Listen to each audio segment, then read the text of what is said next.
மீண்டும் தொடங்கிய போர்.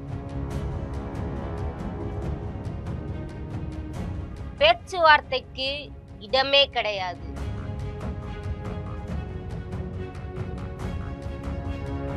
ஹெர்முஸ் நீரிணை திடீர் மூடல். உலக பொருளாதாரத்தின் நிலை என்ன? அமைதி ஒப்பந்தம் எட்டப்படுமா? போர் தீவிரமடையுமா? என்ன நடக்குது?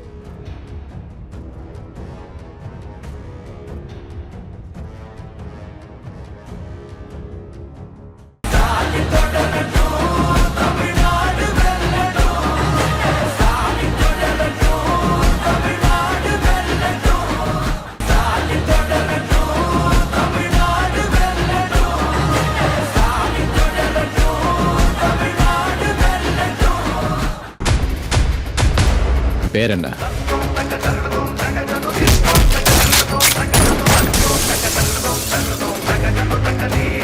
ஆச்சி மசாலா. எந்த சமையலும் ருசி தேடும் ரகசியம். 20 ரூபாய். கிங் டிவி நேயர்களுக்கு வணக்கம்.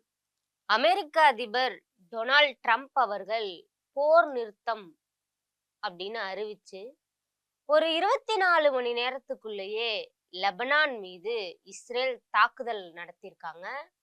இந்த தாக்குதலுக்கு பதிலடியா ஈரான் ஹார்மூஸ் நீரிணைய மூடியிருக்காங்க. ஹார்மூஸ் பாதை திறக்கப்பட்டு எரிசக்தி விநியோகம் கரெக்டான ரூட்ல நடந்துட்டு இருக்குன்னு எல்லா உலக நாடுகளும் எதிர்பார்த்துட்டு இருந்த சமயத்துல எதிர்பாராத விதமா எல்லா நாடுகளுக்கும் ஒரு ஏமாற்றத்தை ஏற்படுத்தக்கூடிய விஷயமா தான் இந்த லெபனான் தாக்குதல் இருக்கிறதா பார்க்கப்படுது. அமெரிக்க ஈரான் இடையே போர் நிறுத்தம் அறிவிக்கப்பட்ட ஒரு சில மணி நேரங்கள்ல லெபனான் மேல இஸ்ரேலானது இதுவரைக்கும் இல்லாத கடுமையான தாக்குதலை நடத்தியிருக்கிறதா பார்க்கப்படுது. இஸ்ரேலுடைய பாதுகாப்பு படை வெறும் ஒரு 10 நிமிட இடைவெளியிலேயே லெபனான் முழுவதும் 100க்கு மேற்பட்ட இலக்குகளை தாக்கி அழிச்சிருக்காங்க. லெபனானுடைய தலைநகரமா சொல்லக்கூடிய பெரூட், தெற்கு லெபனான் மற்றும் கிழக்கு லெபனான்ல இருக்கக்கூடிய பெக்கா வேலி, இந்த பகுதிகள் எல்லாத்தையுமே ஒரே நேரத்துல ஏராளமான குண்டுகள் வீசப்பட்டிருக்கு. குறிப்பா பெரூட்ல இருக்கக்கூடிய மக்கள் நடமாட்டம் அதிகமா இருக்கக்கூடிய பகுதிகள்லையும் வணிக வளாகங்கள்லையும் குடியிருப்பு பகுதிகள்லையும் எந்த விதமான ஒரு முன்னெச்சரிக்கை நடவடிக்கைகளும் எடுக்காம, ஒரு அறிவிப்பு வெளியிடாம இந்த தாக்குதலை நடத்தியிருக்காங்க. இந்த தாக்குதல்னால குறைஞ்சது 250 பேர் கொல்லப்பட்டதா லெபனான்ல இருக்கக்கூடிய சுகாதாரத்துறை அமைச்சகம் இந்த செய்தியை வெளியிட்டிருக்கு. இதனால 1000த்திற்கும் மேற்பட்டவங்க படுகாயம் அடைஞ்சிருக்கதா பெட்ரூஃப்ல இருக்கக்கூடிய மருத்துவமனைகள் அவங்க ரிப்போர்ட்டை சப்மிட் பண்ணிட்டு இருக்காங்க. இதனால லெபனான்ல இருக்கக்கூடிய நல்லா இருக்கக்கூடிய மனிதர்கள் இரத்த தானம் செய்யணும், அரசு அவசர அழைப்பு யார் கொடுக்குறாங்களோ அவங்களுக்கு உதவி பண்ணணும் அப்படின்ற அறிவிப்பையும் வெளியிட்டிருக்காங்க.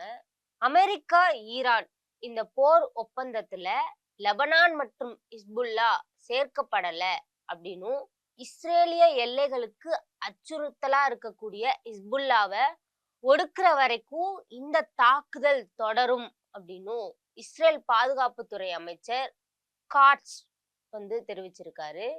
இந்த தாக்குதலோட ஒரு பகுதியாதான் ஹர்மூஸ் உடைய நீரிணைய ஈரான் மீண்டும் மூடி இருக்கிறதா சொல்லப்படுது. ஈரான் உடனடியா இந்த ஹெர்முஸ் நீரிணைய திறக்க வேண்டும் அப்படின்னும், அதனை மூடுறதுன்றது ஏத்துக்கொள்ள முடியாத செயல் அப்படின்னும் வெள்ளை மாளிகையில ஒரு அறிவிப்பு கொடுத்திருக்காங்க. இன்னொரு பக்கம் இந்த லெபனான் மீதான தாக்குதல் குறித்து பேசிய டொனால்ட் ட்ரம்ப் அவர்கள் என்ன சொல்லியிருக்காருன்னா, லெபனானை நாங்க இந்த போர்ல சேர்க்கல, ஹிஸ்புல்லாவை இந்த ஒப்பந்தத்துல நாங்க இன்க்ளூடே பண்ணல, அது தனி, அந்த போர் தனி இந்த போர் தனி அப்படின்னு சொல்லிட்டு ஸ்கிமிஸ் அப்படின்றவரு தெரிவிச்சிருக்காரு. லெபனான் மேல இஸ்ரேல் ராணுவ நடவடிக்கைக்கு அமெரிக்கா மறைமுகமா அவங்களோட ஆதரவை வழங்கி இருக்கிறதா இந்த தாக்குதலை நம்ம புரிஞ்சுக்கலாம்.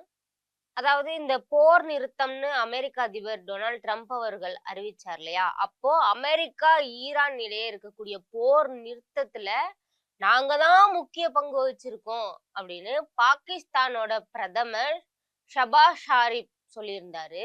ஆனா அமெரிக்கா ஈரான் அவங்களுடைய நட்பு நாடுகளான லெபனான் உட்பட அனைத்து இடங்களிலும் உடனடி போர் நிறுத்தத்திற்காக சம்மதிச்சதா ஈரான் தரப்புல இருந்து சொல்லியிருந்தாங்க.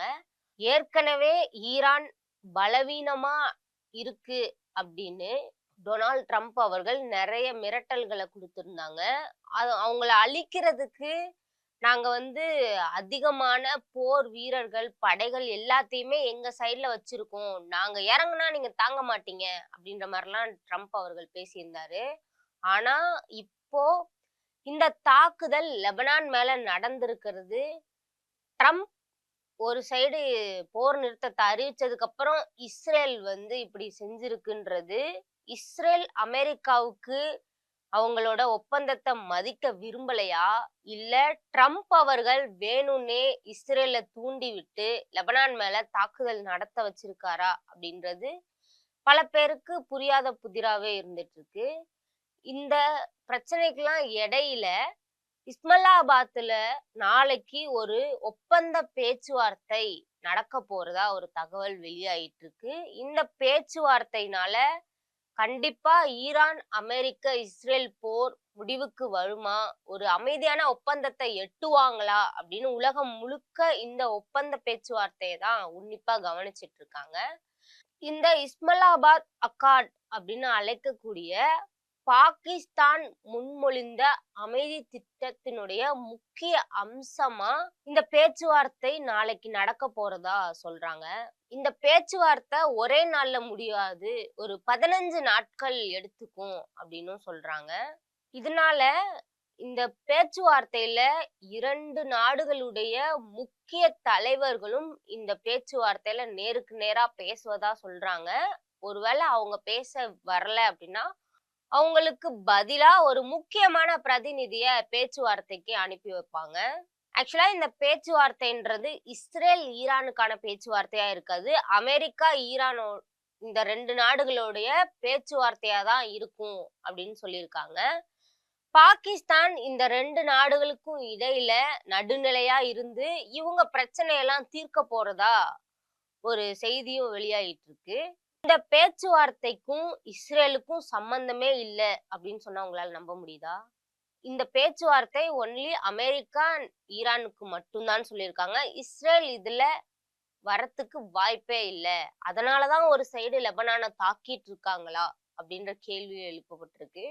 ஒருவேளை இந்த பேச்சுவார்த்தை அமைதியான முறையில நடந்துச்சு அப்படின்னா உலகத்துல அமைதி நிலைநாட்டப்படுமா அப்படின்ற ஒரு சந்தேகம் எழுந்திருக்கு. ஏன்னா ஒரு சைடு போர் நிறுத்தம்னு அறிவிச்ச ஒரு சில மணி நேரங்கள்லயே இஸ்ரேல் லெபனான், அதாவது ஈரானுடைய நட்பு நாடா இருக்கக்கூடிய இஸ்புல்லா அந்த படைகள் வாழக்கூடிய லெபனானை தாக்கி இருக்காங்க. இப்போ அந்த ஒப்பந்தத்துல இஸ்ரேல் பங்கு பெறல அப்படின்னு சொல்லியிருக்காங்க. இது அமெரிக்கா ஈரான் போரா மட்டும் பார்க்காம இஸ்ரேல் இதுல தலையிடல அப்படின்ற வார்த்தையும் பயன்படுத்தி இருக்காங்க.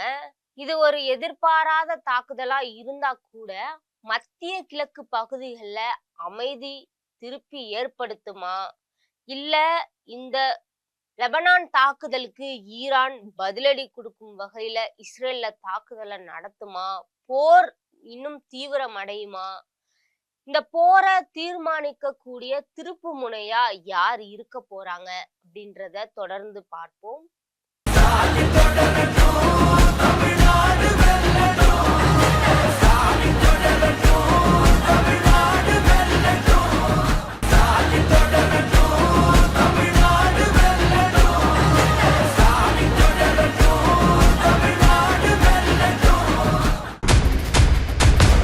பேர் என்ன?